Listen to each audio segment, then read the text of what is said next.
జన్మనిచ్చిన తల్లిదండ్రుల విషయంలో కృతజ్ఞత కలిగి ఉండాలి. ముసలితనం మందు వాళ్ళు ఎవరి మీద ఆధారపడతారు? పసిబిడ్డగా ఉన్నప్పుడు నీకన్నీ ఎత్తిపోశారు, అమ్మా నాన్న నీకన్నీ ఊడిగం చేశారు. నువ్వు హాస్పిటల్లో రోగాలు వచ్చి నెలలు పడి ఉంటే నీకోసం అన్ని పడిగాపులు కాసి చేసి వాళ్ళ రెక్కలు మొక్కలు చేసుకుని నీకోసం అన్ని చెమటోడ్చి సంపాదించి నీకు రెక్కలు తెచ్చారు.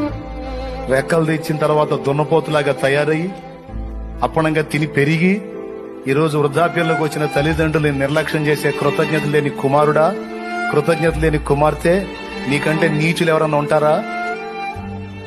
పచ్చిగా మాట్లాడుతున్నా నేను, నన్ను తిట్టుకోండి తర్వాత, లేకపోతే ఈసారి వారం నుంచి రావాకండి, ఇబ్బంది లేదు.